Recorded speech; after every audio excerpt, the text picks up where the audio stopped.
अजीज़ दोस्तों नमस्कार। अजीज़ दोस्तों, आज़रबाईजान में वापस हमारा टूरिस्ट प्राइम मिनिस्टर पहुंच गया है उस पे। और साथ में इसका मालिक आसिम मुनीर भी था। हर जगह ये साथ ही होता है, अकेला इसको छोड़ा नहीं जा सकता।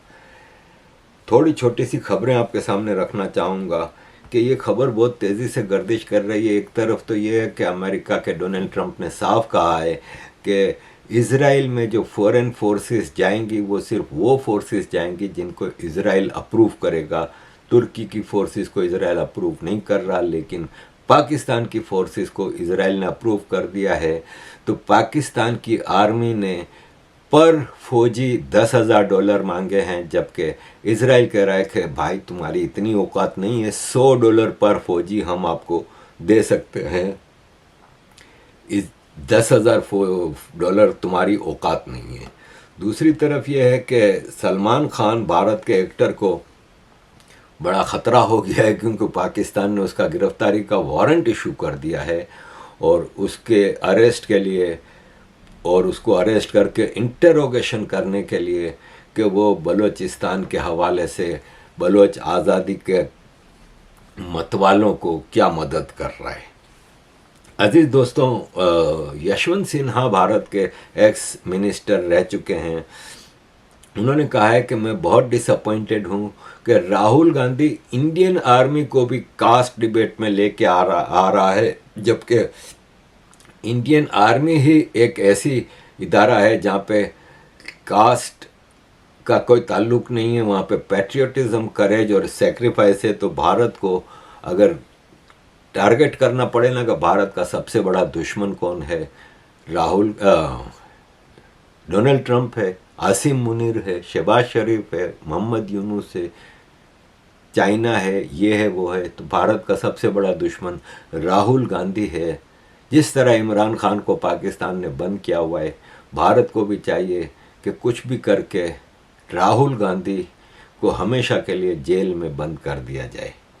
अजीज़ दोस्तों, पाकिस्तान का एक ट्राई सीरीज़ शुरू होने वाली थी, श्रीलंका, पाकिस्तान और अफ़गानिस्तान की, लेकिन अफ़गानिस्तान की टीम ने कहा कि हम ऐसे टेररिस्टों के साथ खेलना नहीं चाहते, मना कर दिया। तो अब जिम्बाब्वे को तैयार किया गया है। पाकिस्तान अब जिम्बाब्वे श्रीलंका के साथ ट्राई सीरीज़ खेलेगी।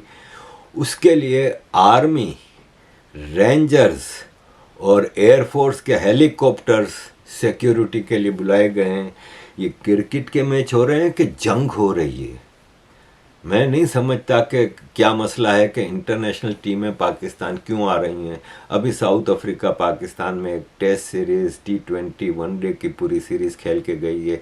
और मैं यही दुआ करता रहा कि ये खैरियत से वापस अपने मुल्क चले जाएं। जिस किस्म के हालात हैं पाकिस्तान के, उसमें फ़ॉरेन टीमों को बचना चाहिए, क्योंकि मेरी गट फीलिंग कहती है, मेरे अंदर एक खौफ, फियर है कि कोई ना कोई ऐसा कांड होगा कि बेचारे ये फॉरेन क्रिकेटर ख़तरे में आ जाएंगे। अजीज़ दोस्तों, आज़रबाईजान जाने से पहले आखिरी खबर आपके सामने रखूं कि ये हमारे सेलिब्रिटीज़ के मौलवी एक यूट्यूबर डॉक्टर नबीहा का निकाह पढ़ाने गए। डॉक्टर नबीहा ने 1 करोड़ रुपए का खाली इसका शादी का ड्रेस था, और शायद ये इसकी पहली शादी नहीं है। और अपने से यंगर दूल्हे रखती है ज़्यादातर, और दूल्हे की सीरियसनेस का आप अंदाज़ा लगाएं कि वो भाई साहब निकाह पढ़ा रहा था और ये अपनी वीडियो बना रहा था, क्योंकि यूट्यूबर्स का काम क्या है, वो अपने निकाह को भी कैश कराने के लिए वो वीडियो बनाता रहा। और ये सेलिब्रिटी मौलवी तारिक जमील दुआएं करता रहा, और किस तरह इसके साथ लग के बिल्कुल जैसे महबूबा के साथ चिपक के बातें की जाती हैं, ऐसे इसकी दुआ करा रहा है, निकाह कर रहा है। ये किस किस्म का इस्लाम है, मुझे ये समझ नहीं आती कि इनके फॉलोअर्स कैसे हैं, जो एक श्रीलंकन को ब्लास्फेमी के नाम पे जला के मार मार के उसकी लाश की बेहरमती करके छोड़ देते हैं, और ऐसे मौलवियों के आगे अल्लाह अकबर, सुबहान अल्लाह कहते रहते हैं। अजीज़ दोस्तों, हमारा टूरिस्ट प्राइम मिनिस्टर शहबाज शरीफ आज़रबाईजान के दौरे पे गया। ये बेहतर ये हो कि कहना चाहिए कि वो पाकिस्तान के दौरे पे आता है, 2-4 दिन रहता है पाकिस्तान में और फिर वहाँ चला जाता है कहीं ना कहीं। ये आज़रबाईजान का मेरा ख्याल है इसका तीसरा दौरा है, और आज़रबाईजान के इस दौरे में हमेशा की तरह अरबगान भी साथ था, यानी तुर्की का अरबगान, आज़रबाईजान और पाकिस्तान, ये तीनों मिल के एक बहुत बड़ी साजिशी गेम खेल रहे हैं। और उसमें मैं समझता हूँ कि डोनाल्ड ट्रंप की आशीर्वाद से, डोनाल्ड ट्रंप के इशारे पे उसकी प्लानिंग को आगे बढ़ा रहे हैं। कोई ना कोई लंबा खेल चल रहा है कि सीरिया का आईसिस का वांटेड टेररिस्ट, जो कि अमेरिका में वांटेड था, वो ऑलरेडी 2-3 बार अमेरिका जा चुका है, कभी यूनाइटेड नेशंस के दौरे पे, कभी इस दौरे पे, और अब बाकायदा अमेरिकन गवर्नमेंट के इनविटेशन पे वहाँ पे गया है। तो इस रीजन में आप देखें तो पाकिस्तान तो थोड़ा दूर है, लेकिन आज़रबाईजान, तुर्की, सीरिया आगे पीछे हैं। उसमें टेररिस्टों का जो मास्टर है दुनिया में, सबसे बड़े टेररिस्ट कंट्री पाकिस्तान को बीच में बार बार लाया जाता है, और उसमें टेररिस्टों का गॉडफादर आसिम मुनीर हर जगह साथ होता है। ये मीम है कि पता नहीं क्या है, किसी ने एआई से बनाया है, लेकिन आसिम मुनीर शहबाज शरीफ को ऑक्सीजन भी प्रोवाइड करता है, विच आई डोंट थिंक, कि मुझे नहीं लगता कि ये जेन्युइन वीडियो है, लेकिन बहरहाल ऑक्सीजन तो उसको आसिम मुनीर ही दे रहे हैं ना, कि जब तक आसिम मुनीर का इसके हाथ सर पे हाथ है तब तक ये प्राइम मिनिस्टर है, वरना इसकी औकात क्या है। लेकिन आप मुझे ये बताएं कि हर जगह आसिम मुनीर है। आप ये देखें कि ये जो पिक्चर है इसमें तुर्की, अरब कंट्री, पाकिस्तान, अजरबैजान के सिविलियन हैं, तो पाकिस्तान के आर्मी चीफ की वहाँ पे क्या ज़रूरत है? कोई ये मुझे समझा दे कि हर जगह देखें ये सारे सिविलियन लीडर्स हैं, उसमें आर्मी चीफ हर जगह मौजूद है। थोड़ा तो कम से कम शर्म हो। अब ये आज़रबाईजान और पाकिस्तान के जो लीडर शहबाज शरीफ और वो बैठे हैं, बात कर रहे हैं, तो 10 कदम दूर एक कुत्ते को जैसे बांध के रखा जाता है ना, जैसे रेस्टोरेंट वगैरह में जाते हैं तो कुत्ते को थोड़ा दूर बांध दिया जाता है, ऐसे कुत्ते की तरह इसको क्यों रखा है? तो ये दुनिया को पता नहीं, नज़र नहीं आता वेनेजुएला में डेमोक्रेसी खतरे में है, बड़ा मसला है।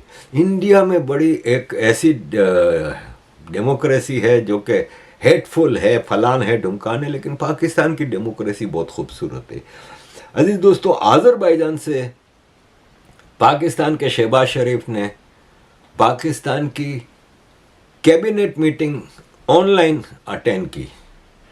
आपको याद होगा कि इससे पहले वो अमेरिका से ऑनलाइन अटेंड करता रहा, इससे पहले वो कहीं और से ऑनलाइन अटेंड करता है, तो तुम्हें फिर ज़ाहिर टूरिस्ट हो तुम। और उस ऑनलाइन मीटिंग की ज़रूरत इसलिए पड़ी कि रातों रात 27th अमेंडमेंट पास करानी थी, तो इसलिए वहाँ से इमरजेंसी थी, ज़ाहिर आर्मी चीफ का ऑर्डर था। अजीज़ दोस्तों, हमारा ये शहज़ादा शहबाज शरीफ एक इंटरनेशनल भिखारी बन चुका है। मतलब आप अंदाज़ा लगाएं कि इसको भीख मांगने की कितना अनुभव है। आपने देखा कि किस तरह ये भीखें मांगता है और किस तरह ये वो करता है।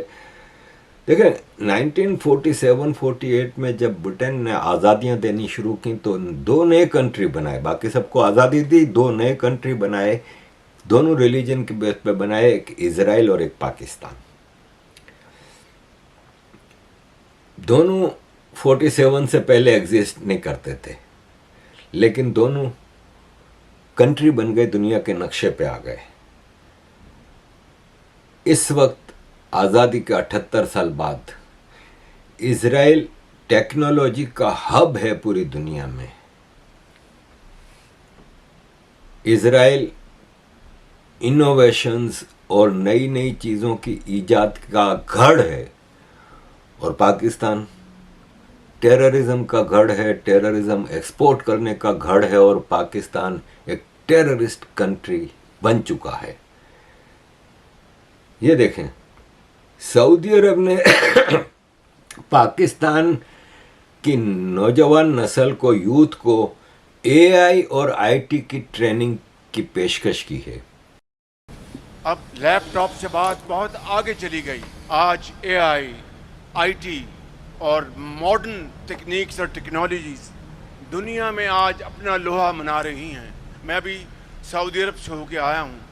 वहाँ पर वो एआई के ऊपर वो अरबों डॉलर खर्च कर रहे हैं, इंफॉर्मेशन टेक्नोलॉजी के ऊपर अरबों डॉलर खर्च कर रहे हैं। और मुझे उन्होंने कहा कि वज़ीर-ए-आज़म शहबाज शरीफ, हम दोनों बरादर ममालिक हैं, ये अरबों डॉलर के जो हमने बनाए हैं यहाँ पर सेटअप, पूरा उन्होंने जो रोड मैप बनाया है, इंफ्रास्ट्रक्चर बनाया है। तो मैंने कहा कि हमारे पास तो तेल नहीं है और हमारे पास वो वसाइल नहीं, मैं इतना तो खर्च नहीं कर सकता। उन्होंने कहा आप फ़िक्र ना करें, हमारा जो सेटअप है सऊदी अरब में वो पाकिस्तान के बेटों और बेटियों के लिए फ्री है, इंशाल्लाह आप लाएं, उनको हम ट्रेन करेंगे। तो as I speak my team is already in Riyadh. वो कल हमारे सफ़ीर के साथ अपने सऊदी काउंटर पार्ट्स को उन्होंने मिल लिया होगा और इंशाल्लाह वो भी एक नया रास्ता खुला है, क्योंकि सऊदी अरब और पाकिस्तान दो अजीम बरादर मुल्क हैं और वो यकीन करें कि वो कहते हैं कि हमारा जो कुछ है वो पाकिस्तान के करोड़ों भाइयों और मैं हैरान हूँ कि 70s में 60s में सऊदी लोग हायर एजुकेशन के लिए पाकिस्तान की यूनिवर्सिटीज़ में आते थे। आज वक्त कितना बदल गया है कि सऊदी इनको ट्रेनिंग की पेशकश कर रहे हैं, इनकी औकात नहीं है। आज भी पाकिस्तान से दुनिया भर के इस्लामिक कंट्री के स्टूडेंट्स आते हैं, लेकिन वो एक्सट्रीमिज़म की, इस्लामिक एक्सट्रीमिज़म की एजुकेशन हासिल करने आते हैं। अजीज़ दोस्तों, शहबाज शरीफ ने अभी 1 लाख लैपटॉप पाकिस्तान में, पूरे पाकिस्तान में डिस्ट्रीब्यूट किए हैं। उसी लैपटॉप की सेरेमनी में ये स्पीच कर रहे थे। this is not acceptable. This is not where humanity should be directed towards.